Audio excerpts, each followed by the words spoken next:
professionals in the industry now, and this is something which we would be talking about. So let's get started. So we will keep this discussion here on the dais for about 30 to 40 minutes, and then we will open about last 10-15 minutes for the audience interaction. Right? So Sharda, I will open the discussion with you. You have a mic next to you. So you are a living epitome of active aging because of the profile, the lifestyle that you maintain. Thank you so much. So before I ask Dr. Benjamin what is the professional definition of active aging, I would like to understand from you, how do you understand active aging in a nutshell? Well, to put it in a nutshell, I feel that though I'm 66 today, running 67, I am very calm. I'm not stressed no matter what the challenge is. And I'm keeping myself mentally active, physically active. And I feel I'm in connect with nature through the way I'm using my hobby, my passion, that is running. And I'm able to take care of my mother as well as his mother, my husband's mother. They are both like 91 and 94. And I'm doing it all by myself. I'm happy doing it too. So I'm truly practicing what Nidhi has said. I'm helping them to rewire a little by taking them for a walk every day. And to come back to what Nidhi asked me, active aging, I'm in connect with my hobbies, my passion. I'm able to do all of that because I feel more energetic. I feel more connected with people. And I think this is one of the best ways to age gracefully. Be in connect with yourself, physically, emotionally, mentally. You try to, be totally positive so that you can give out that positivity to others, and you are not stressed by taking on any kind of challenges that come your way on a day-to-day basis. So if you are happy, you can spread that happiness around. And I think I'm really happy. I couldn't have asked for more. And this is due to the support that I get from my husband, of course, and from my family, and the blessings of God that I'm able to continue doing what I'm doing. Thank you, Shada. That was very beautiful. Thank you. So, Dr. Benjamin, how complete was that definition of active aging? How would you define in a more professional and a medical point of view? Sure. First of all, thank you, Nidhi and the team, and good to be here. Good to hear your definition of active aging. What is active aging? In a nutshell, you want a pitch. If your biological age is less than your calendar age, you're aging well and you're actively aging. Now, aging is a very complex process. It's got 7 dimensions that should be syncing: physical, mental, social, spiritual, cultural, psychological, environmental. If all these things are in harmony, they are converging together, and you feel well within yourself, well within your soul, as the Victorian words put it. That means you're physically, mentally, socially, spiritually, culturally, environmentally happy and fully engaged with yourself. You're at your best in what you're doing. Then you're aging actively and you're aging well. So, do you the topic for today's discussion, what do you think about that? Do you agree with it? Is active aging the most promising form of preventive healthcare? What's your opinion of that? I think so. I'm not sure whether you know the statistics. By 2050, 8 of 10 older people will be in developing countries. Most of them will be in Southeast Asia. It's a demographic time bomb. Whether you like it or not, that's the way it is. So what we need to know is that look at the Nordic countries. 1/3 of your life is your studying time. 1/3 of your life is in your labor market. 1/3 of your life is retirement. So I think it's so important that 33% of your lifetime is going to be post-retirement. So all the more reason why you need to live longer, you need to live healthier, and you need to be aging well. And what we use in the medical jargon is that we want to rectangularize your curve, not to triangularize your curve. Because if I let you to age at 60 with diabetes, you'll go down flat.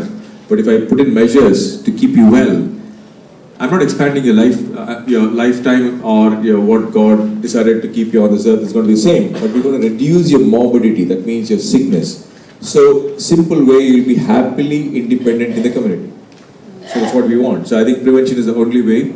Primordial prevention, primordial prevention is teach your children what to eat, what not to eat, the values, the virtues that we hold. Primary prevention is make sure that you healthy eating, vaccination, screening, okay. Then secondary prevention, unfortunately, if you do have diabetes, optimize your disease, keep it well under control, and optimize all your organ functions.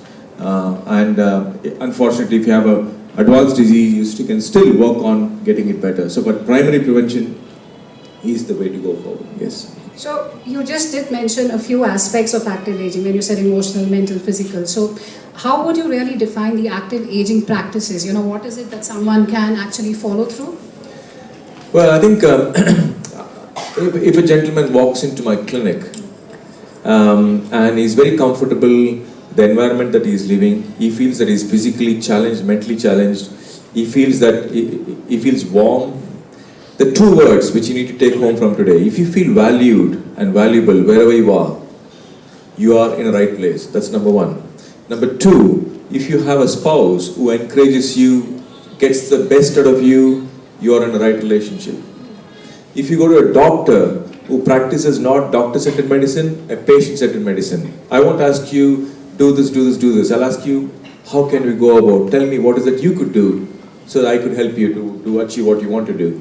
So I think it depends on things. So I think in a real life scenario, if you're enjoying with your children or grandchildren, you're able to run whatever you want to do physically, and mentally you don't get too perturbed. We all have ups and downs, and also you have a good sleep. You can still enjoy your breakfast. You're not worried about the gas. You're not worried about the motions. You're not worried about what is repercussions.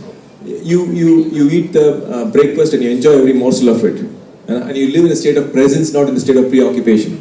Oh, I'm eating this idli, my blood sugars will go up. You're eating the idli and the chutney, enjoying the most of it. So I think in a real practical sense, you are well within yourself. If you want one clean, catchy word, the Victorian word is that you are well within yourself, are you well within your soul. Your mind, body and soul is in harmony, and your environment is in harmony with you. So I think that's what is the active aging. Defining aging is a very complex process. The way my liver ages will depend on the way my kidney ages. Each organ ages at a different pace, depends upon how you use it. So, but if you are well within your soul and you're optimizing all your organ functions and you're in a right relationship, you feel valued and valuable, and you feel that you're loved and it's a warm place that you're living in, I think you're in a better place, and that's active aging. Yeah. Thank you. Dr. Soumya? I would like to get your opinion as well. Firstly, thank you, Nidhi, and the Silver Talkies team. I've known you since 2014, and it's so lovely to see your family grow like this. Thank you so much. In answer to your question, I agree with almost everything that Benjamin said, everything. But I'm the doctor who doesn't treat based on blood reports, so I kind of read between the lines, and I'm supposed to look for what you feel and how you feel about everything, not just aging. And I completely agree with you, ma'am, when you said that you're just happy. I think that's the key word to take away, and just feeling content and accepting whatever changes have happened in our lives. I think we can never get to a point where we can completely eradicate diabetes or hypertension or any of the age-related conditions like osteoarthritis or whatever. So if as I get older, just as I know that I may not be able to run the 10 miles in the time that I was used to at the age of 30, but I'm okay doing what I can do in the condition that I am today. And if I can make peace with that and be content, then I am aging gracefully and healthily, and I don't think anything will faze me. So illnesses may come as they come to myself or to the people around me. And again, as you said, being able to take care of the people who are dependent on us, that immense satisfaction of being able to do that, and to have the energy and the mental willingness to do it. The other thing that I tell a lot of my patients is that let go, because we carry so much baggage and as we age, it just gets more and more. And when I say baggage, I don't just mean material possessions. I also mean things like regrets, guilt, a whole lot of uneasiness that we experience in our lives because of strained relationships, because of things we think that we ought to have said but we didn't. If we don't take care of those things now, we'll be carrying that baggage and sinking along with it as we grow. So it's best to try and make that call, talk to whoever it is, tell them what's on your mind. It may not resolve the problem, but at least you've said what you have to say and then you can move on. And the same with material possessions. I mean, we hold on to our homes, even though they may not be practical for us anymore.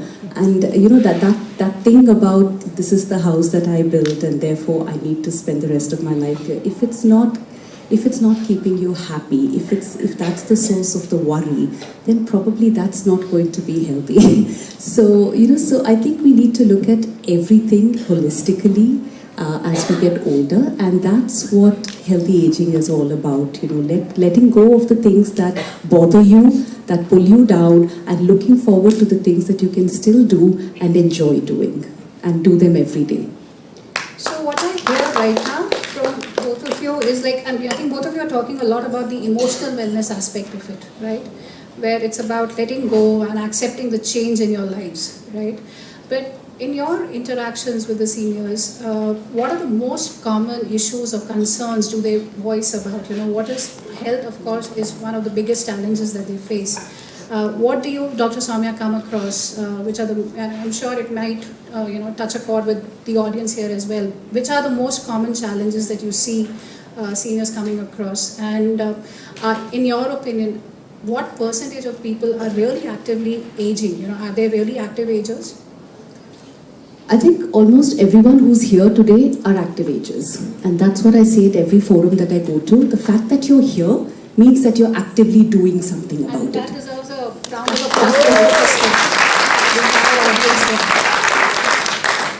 So it's probably the lot that I see in clinic who are not practicing what they should be. And the predominant problem that I generally come across, Nidhi, is that I work, extensively in the area of dementia care. So that's what I see day in and day out. And, the change. So a spouse or a parent has changed because of the illness. And it's very difficult for the family member to come to terms with that change. So again, it's about change. So they struggle that, day-to-day activities are difficult to handle. How do I carry on providing the care for this person who can no longer do this? Finding the practical support in the community, not wanting to ask for help, I think has been the biggest challenge that my patients face, is they feel hesitant to ask for help. And we've been trying to work around this and trying to explain that almost all families these days have got various family members with illnesses and are elderly, so you should. So that's one challenge. Secondly, again, it's about what next. What happens next? What will happen next? It's very difficult for a doctor to predict what happens next. We're not God, right? So we can't say that you have 5 years or 10 years or 15 years. I can give you a rough guess about what could happen next. But being prepared for whatever is the next phase is another challenge that families face. The other challenge would be in terms of getting to the services, practically in terms of mobility, particularly in cities like Bangalore, where they feel that the services that are offered are not equally distributed. So you might have something in one place, but you have nothing somewhere else. So they find it quite difficult to access services. What else? Misconceptions about medications is another challenge. A lot of, particularly my kind of medications that I prescribe, there's a lot of misconceptions around that and why should we take it? It's a psychiatric medication. So a lot of education around psychiatric medication and how they improve the quality of life. And if that's the goal, then it doesn't matter. think challenges are mostly around those kind of worries and fears, Nidhi. I mean, if you actually look down at each challenge, if there is a practical solution to it, we'd be able to find it, right? I mean, we'd work with the person and get there. But it is these kind of unexplained, intangible kind of stuff that becomes very difficult to deal with and difficult to overcome. Because if it's anything else, we will be able to find a solution. That's what I think. Thank you. So Basil, we'll come to you now. So how long have you been working with seniors now? Nidhi, I have been working with seniors far less than any of you, and I'm in awe of Dr. Benjamin, Sharada, as well as Sonia and you. Thank you so much for inviting me here. I am a little baby in this business, right? So about a year and a half to answer your question. So in your view, based on, maybe not from your industry experience per se, but in your personal experience, do you think lifestyle choices really affect how one grows older? So I have two responses to this. The first is my personal response, and it comes from my learnings. And then obviously it is in this. Can you hear me? Okay, I'll be a little louder, sir. Right. So the second part is obviously the space I am in, which is in senior care as an operator. And on a personal front, I found that the words positive aging is what we believe in, coined by Piali right here, who's the head of marketing, right?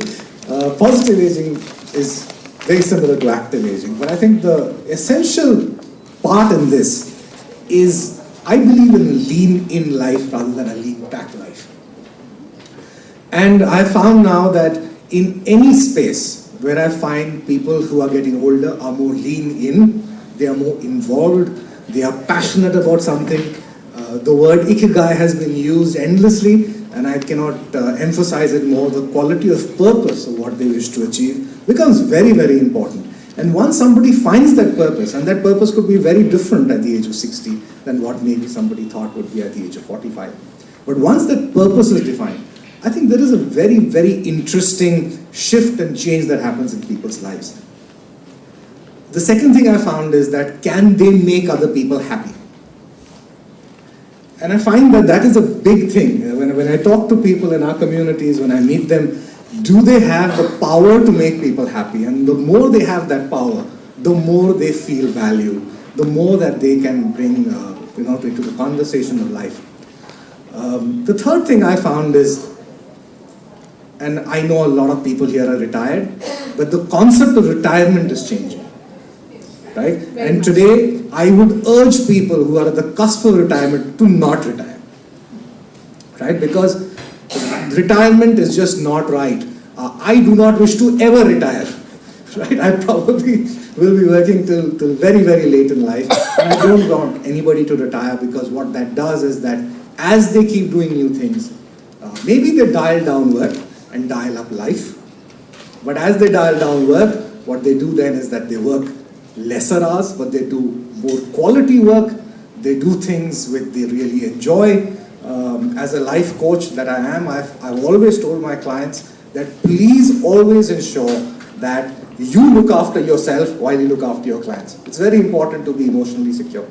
So this is from my point of view. From our residents, from the people I meet, I think the biggest shifts is physical health, right? And we've discussed it here on this forum. But physical health to me is not just looking after yourself, but can you get stronger every day? So it doesn't matter what, and I spend a lot of time in the gym, so I have a bias towards lifting weights, but can I lift more weights tomorrow than I did today? Is my mantra. And I find that as people get older, can they get stronger? It's about continuing to push the limits. Push the limits. I believe that it has to be lean in. It has to be active, it needs to be positive, it needs to be forward. So now CPC has been, from the serene point of view earlier, has been in the senior living community spaces, right? And the trend has been really around in South India, and now it's kind of going pan-India, right? There are many senior living communities coming up. So has the whole, what has really caused that shift in that trend? How are senior living communities really contributing to this entire active aging scenario? So, senior living is a choice. And as people people should make this choice earlier in life. So there are two kinds of residents we have. Residents who have made the choice to live in senior care, and they've made the choice earlier in life, maybe in their early 50s. And there are residents who have to choose this life because they have no, their choices are limited.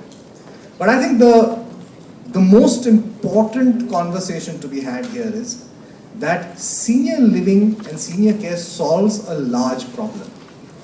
Some of the problems that Dr. Soumya mentioned, for example, access to everything is difficult. Getting out of the house becomes difficult as people get older. But in a senior living community, you try to aggregate all the services, all the facilities, and all the requirements of the community in one space. And because it is shared, the costs are shared by a community, it becomes a lot more viable financially. For example, to have a fully operatable, and when I say operatable, I mean operations-led medical center within the community, with a doctor who comes every day. It's difficult to do it outside if it's not aggregated, but in one place it's ability to do that. So it solves a lot of problems. Most importantly, it brings the fact is that in our company, the name is Columbia Pacific Communities. And the most important word in that is communities. It brings people together.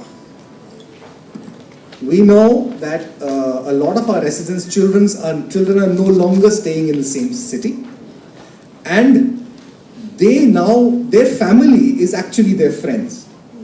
So friends actually get together, 3-4 friends and their families will get together and opt to live together in a community like ours. So socially, keeping people active and engaged, very important to have all the services and facilities in one place. Remove all headaches. Don't have to stand in a line ever. Right? Remove headaches and chores. Make them have a very fulfilling life where they can live better for longer. And most importantly, keep people happy and engaged and active. Okay, thank you. I'm sure you will get some questions on the audience when we go there. Sharda, I'll come back to you. You took up running at the age of 52, right?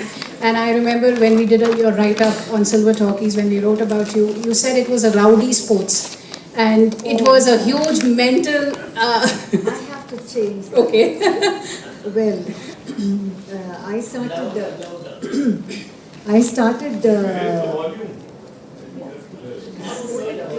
Done. So I started running, of course, along with my husband. I was 52 and he was 60. And to cut a long story short, we had gone to US where our elder son was there. And like I told in my write-up, I had written over there, all the work that I did for him at home didn't seem work at all. He would come and say, "What, Mom and Dad, you're just sitting at home doing nothing. Why don't you do something?" And that's how the whole running thing started. And coming back to what Nidhi said, I had never run in my life before, because those days it was only dancing and music and academics, and good girls didn't do things like running, rowdy sports, right? So I had never gone for athletics or running, except play table tennis perhaps. Yeah, so there was this big mental block that I can never run, and how can I start running at 52? Well, it's quite another story which I'm sharing with you. That is, I ran after my husband for 5 years. That's because my dad didn't want me to get married to this man. Okay, anyway, that's for another time. But the only thing I told my father was, you know what, I'm a chip of the old block. If you are so adamant and stubborn, remember I'm your daughter, so I can be more stubborn. And well, that's the end of the story. So yes, there was this mental block that how can I run? And then my son said, I'll plan out a 3-month training program for both of you. And every day I'm going to take, find out what you did and how you did, right from timings and everything. Full planning, full schedule to prepare for a half marathon. And my husband, of course, was a good sportsman, a good runner in his college days and all that. So he was very happy. What about me? I didn't know what to do. And for a week or so, I said, this is something I can't do. I can walk if you want, I can't run. But, somehow I changed my mind, and that's how it all started. And both of us ran our first half marathon in Stowe, that is in US. So how many marathons have you run till date now? 30 plus, and maybe more than 100 10K competitive events, etc., etc. Too many of them. So, yeah. That's So how you it did is. mention in the beginning that you are also a caregiver to two super seniors at home, Yes, right? yes. And you are a yoga teacher and Yes. an IELTS coach. Yes. So how do you manage to don so many hats? Oh dear.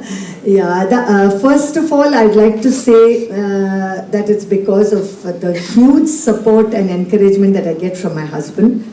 And for everything, though I do something, he is the one who, even if I feel that, oh my God, today it's too much, I can't do it, he is the one who says, of course you can do it. And I know you'll never give up. And so the feeling of I can is very, very important, not only for me, for all of us. Because I think that's the first step to achieving any kind of success, big or small. So, yes, I'm passionate about my teaching. I'm an IELTS TOEFL trainer. I continue to train candidates who want to go abroad for IELTS and TOEFL. And I am a yoga trainer. Right now, I'm teaching yoga free of cost to the community where I live in. That is Sena Vihar. So a lot of old people come, and I just want to get them out of their homes in the morning and, move their limbs, move their joints. Because as they say, if you don't use them, you lose them. So that's most important, and they are very happy. I don't care that they have to do some asana perfectly or something like that. The fact that they are out at 6 o'clock and they're sitting there waiting for me, it brings the biggest smile to my face. And everybody is told you do just what you can, just be here. That's it. Fabulous. Yeah. Thank you. So Dr. Benjamin, is active aging really for everybody? Now, there are many people who are predisposed to certain ailments, right? And they may find it a little difficult to relate to the whole concept as such that we are talking about, right? So what would you tell them? Sure, can I just complete what Soumya said? So the three most important problems that I face in my clinic is this: the three musketeers, anxiety, depression, and the biggie is loneliness. So that's a silent epidemic that's not spoken about, and it's the most devastating condition that you can ever be.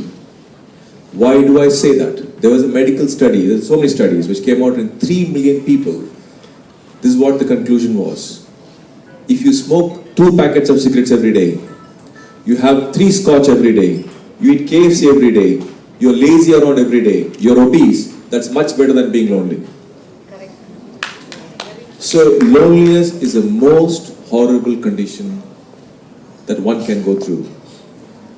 Don't give up, don't laugh at me. In UK there is a minister for loneliness. But she's alone. But I mean, it's a serious problem all across the world, same in this country. So with loneliness comes depression and anxiety. So hear this out for me. The biggest problem with my crowd like you coming here is, I mentioned 7 physical, mental, social, spiritual, psychological, cultural. There's only one physical dimension. Okay? So medicine has moved in such a way that we only look at the physical dimension. Most of my individuals who come, I treat a person, not a patient, is that they all feel that they are existing, they could be living. They want to live, but they're existing. You know what I mean? So a sense of purpose, as the gentleman touched, a sense of meaning. Why am I here for? There is a concept called gero-transcendence, which says that it's so important that you are in right relationship with the transcendence. Okay? And it becomes even more prominent as you advance in your age.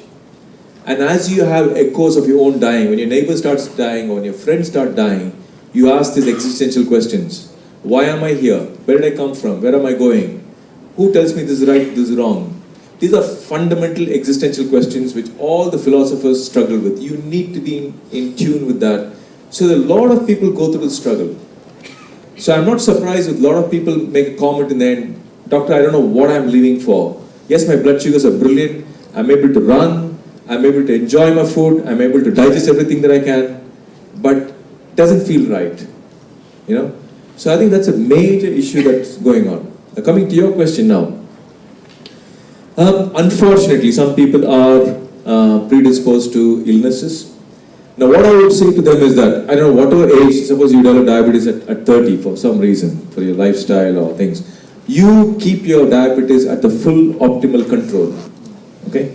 And you visit a particular doctor. Please don't do doctor shopping. One particular doctor that you're comfortable with, control your blood sugars, but make sure your other organs are at your best performance, okay? Now, one of the most important sign to say that you're resilient, active aging is that you're resilient. That means you're able to bounce back. Okay, bounce back from an illness, bounce back from a trauma, bounce back from emotional trauma, bounce back from lonely episodes. If you're able to bounce back, then you're able to think. So if you have diabetes, yes, you can't do anything about it. Control it, but make sure your other organs are well done. One important thing is this: you may be an accountant, your mathematical circuits may be brilliant, okay, but your emotion, your moral judgment, your abstract thinking, your sequential thinking, your navigation skills may be getting blunted because you're not using it. I am Dominic only because of my memory. When I lose my memory, I don't know who I am. So cognition is a very important thing for aging well. Okay, and this is a master organ. Once this master organ starts playing havoc in your life, everything starts falling apart. Okay, apart from you losing the person, your personhood of dignity, who you are, and also all your system starts going down. There high risk of falls, high risk of infections, high risk of choking with their own food. You name it, you know. So I think it's very important that your cognition is good, number one.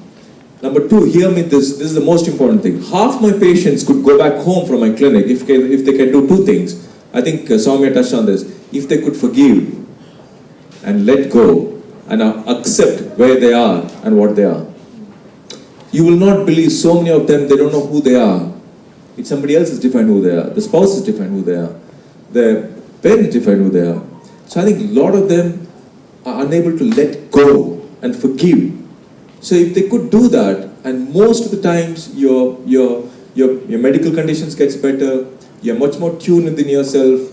You know, I don't know whether you know this old English saying, what fills you is what spills out of you. If you're in harmony is what spills out of you. If you're an unforgiving spirit, is unforgiving spirit that spills out of you. So I think optimize your condition.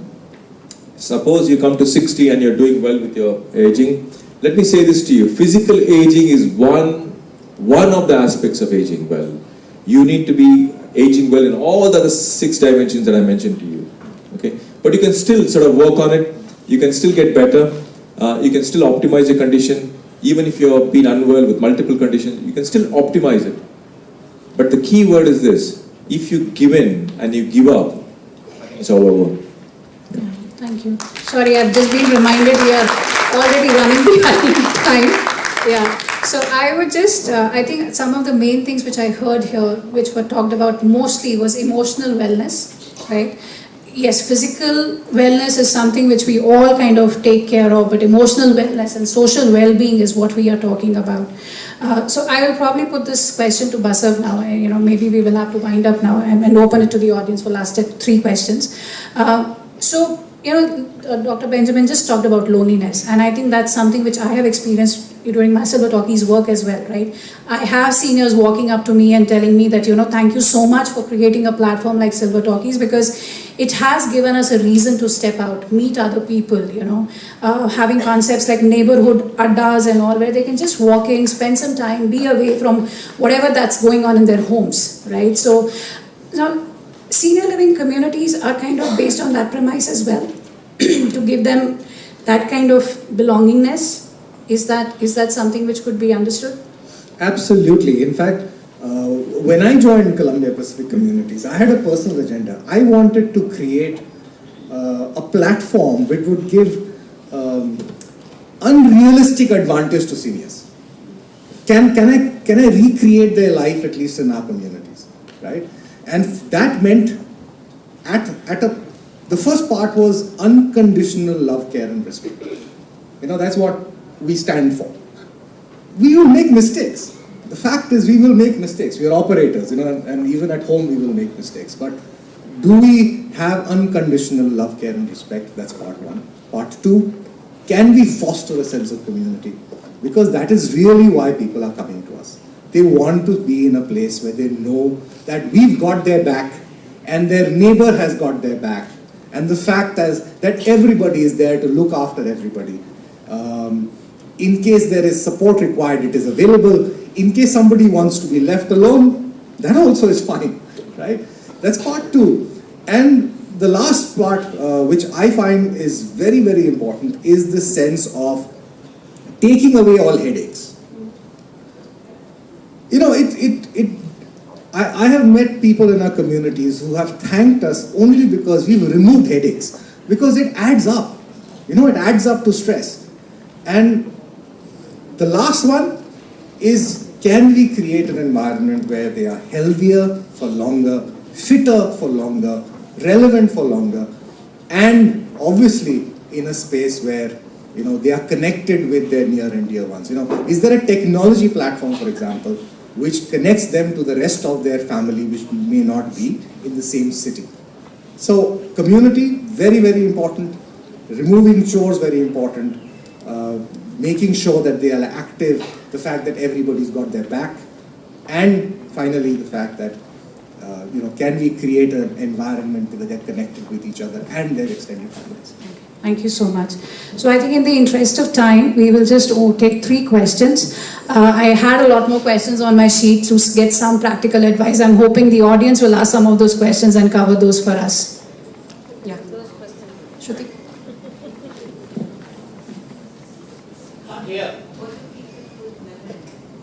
Good evening, ladies and gentlemen, and good evening to the panel which is here. I think it has been a wonderful talk by all of you. I am myself a senior citizen. I am 87. And I felt agree with what most of you said, that the most important thing is to keep yourself occupied. And that's why I decided to continue to work. And as I think Mukherjee said that you should never retire, I have retired and been retiring myself. Like an old tire, you keep on retiring yourself. So I leave one job, I have a day's break in between, I'm on the other job. So I retired 7 times, and I'm still working now as a director with a company called SIS India opposite Oberoi Hotel. The first and the second floor reservists. We employ about 2.5 lakh employees in India, Australia, New Zealand, and Singapore. We are the largest organization today in the country. Now, all this is, many times, many people have been telling me, why do you have to work? So I always tell them, I don't work only for money. Work to keep active. Today I was out of station, but when I saw this mail on my mobile, I thought I must make it up and see whether I could attend. And I couldn't make it. I didn't register, but I did walk in. I said, I'll try. If there is a place available, I'll come and see you. Now, coming to the senior citizens' homes, what Mukherjee taught. I'm sorry I'm not calling you Mr. because I'm much older. Absolutely not, sir. I will be as old as your father. Yes, sir. Okay, now, I went into this some 15 years back. I used to travel quite a lot on official work, which I do still, except that instead of traveling 20 days in a month, I reduced down to 10 days. Now, I went and saw the retirement homes, and I think I have seen one in Dehradun, wonderful, top end, absolutely top end, but very costly. I don't think all of us can afford this. See, economy is another one. No? The finance is one big problem as you grow old, because your salary comes down, your perquisites come down. I worked in a company called ICI where the perquisites were great. Now, when you retire, your perquisites are down, your salary is down. Taxation goes up, cost of living goes up. It's a major problem. How do you handle that? Now, that's what I would like one of you to come up and say, how do you handle this? Now, coming back to Mukherjee's senior citizens thing, I've been to 10 of them in Bangalore alone to look for which is the best one. Now, I have found there are various models available. There are models available where you get just one room fully furnished, everything taken care of by the service provider, which means it's like living in a hotel room in a 5-star hotel. Now, many of us don't like that. When I go to travel, I look forward to returning back home where I have much more space than living in an air-conditioned room. That depends on your individual choice, but this is another difficulty that people get into. No, I think you've touched a very relevant and a very practical question here. I think we can ask Basav to handle that. Yeah, I'll just finish it quickly. Now, I have got into it seriously, seniors issues. I'm a president of a senior citizens home, although I don't live in that. I live near Command Hospital, Air Force. But the problems are many. Mostly what Mukherjee said, that the children are away abroad or even in Bangalore. I've seen a lot of families where the children are in Bangalore, but the senior citizens have decided that we don't want to get into their lifestyle. So let's have our own lifestyle. And this, that you get along well, you have a social life, is wonderful. Where I am a president, I see at 6:30 in the evening, everybody comes down to the lounge, chit-chat, nothing to do about where they are staying, but any other subject, politics, pictures, movies, everything. Now, it's great. And as Mukherjee said, that it takes you away all your headaches. You don't have to do anything. There is a resident manager, there is a resident medical officer, there is people who look after your entertainment. I think almost out of 7 days, you see 5 days, there's something happening every day in the activity. Basav, you have a really good advocate there. No, this is wonderful. I mean, Thank you so much, yeah. But I find it's good. Now, why I have become a president of this is my love for the senior citizens and looking at it that one day I may reach that kind of a situation. I've seen senior citizens homes in Pune where I went 15 years back and I saw a very active man, and now when I go there, I see in the continuous care unit. Again, by the same organization which runs the senior citizens home, they have continuous care, where a person is lying on the bed and needs to be treated.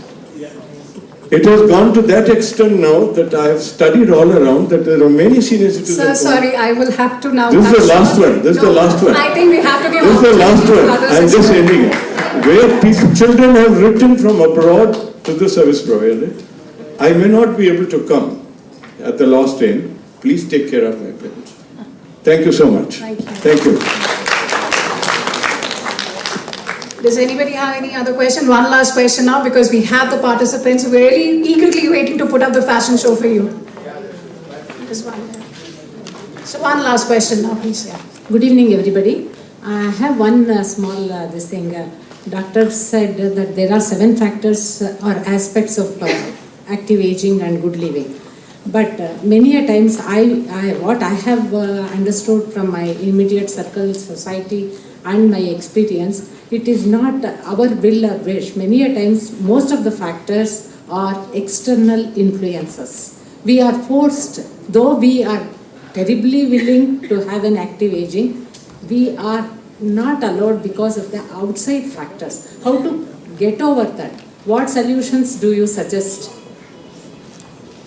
Well, Say, for example, I would like to continue with, or my passions would be there. But for that, I need the support of many people, socially, family-wise, and the external factors influence many a times, most of the times, our living pattern. And that would be there right from the birth, right from our childhood, right from our career time. But at that stages, it would be very easy to get over it or ignore it or live without getting influenced by that. But once we are aged, these factors most of the time are the influential factors for active aging. Thank you, ma'am. Yeah, we can ask Dr. Benjamin to address Yeah, that. I think you touched on a very important question about in real world how things can influence. But yes, of course, external factors do. Weather changes does affect the body, but we do get acclimatized over a period of time. A simple example I'll give you. Suppose say that a lot of people are, if I tell them go for a walking, they say it's a boring thing. There's no roads to walk in Bangalore anyway for a start. Now, but I'll tell them make it interesting. Walk in a couple of different roads. Your navigation skills get excited. Make some walking friends. And sort of count the car number, remember the number plates and sort of recollect it, jogs your memory. There are a lot of things that you could do. Say in your passion that you could not do, learn a new language or a new skill that you can do it in the environment that you can. See, one of the things about human beings is that we need to adapt. We need to adapt. And one most important thing I want to tell you about this: humans' behavior. We are still herd mentality people. We may be urbanized, but we are still hunter-gatherer mentality. We still have the genes. You start doing something, your spouse will start doing the same thing. Take it from me. It's just that you need to continue doing that, and people will follow you. In your neighborhood, if you want to bring about a change, you start doing it. First few weeks, you will have I'm sure you will have the same thing, resistance from them. And once they know that you are very happy with it and it's benefiting you, they will reluctantly or sheepishly come and ask you, can I join? Can I be a part of it? So it's a human behavior. So a lot of things that you could do in the environment that you're placed in. I'm not asking for an ideal environment. Nobody lives in an ideal environment. But you just need to make time and accommodate and learn new things and things. So it's still possible, madam. It's just that, if you give me a real one-to-one example, then I can tell you how to work around. Another thing is memory. Memory. People say, how do I do work memory? I tell husband, wife, just tell the wife to give a rundown of all that you did to your husband. It's comprehending. And also you're talking to your husband. It builds relationship. I tell the husband, he watches the boring news 3 times, at least give a comprehensive summary of that. So it builds relationship. So a lot of things you can work in the real world that you live in. You don't need to go and do Sudoku, or if you can, crosswords and things like that. So I think you can adapt. I think Soumya wants Dr. Soumya wants to add something to it. Ma'am, very valid question, and I just wanted to add to what Benjamin said, is that whatever you want to do, whatever it is that you said that I wish I could do this, write it down. If you can't break it down into doable steps, find someone to talk to. Sometimes you are not aware of all the resources that are available to you to get these tasks done. You may not know. 2 brains work better than 1. 2 people who are trying to get the same goal accomplished can work better.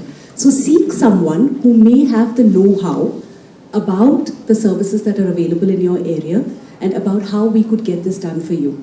Because as I said earlier, if we could break it down into practical, doable, points, then we can overcome these challenges. And we could also find alternatives. So if you can't go for a walk, what else could you do? And perhaps it's difficult for you to see it, but we could find someone else who can see it for you.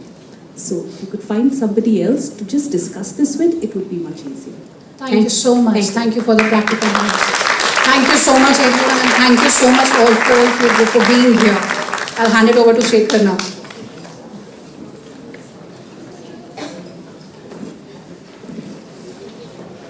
Can we hear it once again for all the panelists and for the wonderful audience as well of you?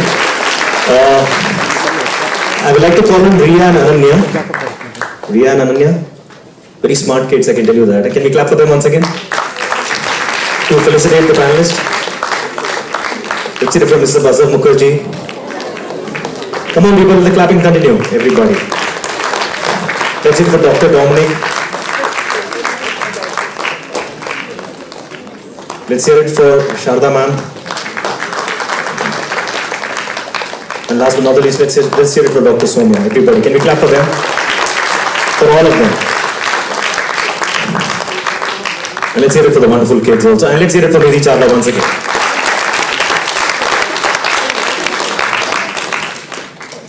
Thank you so much.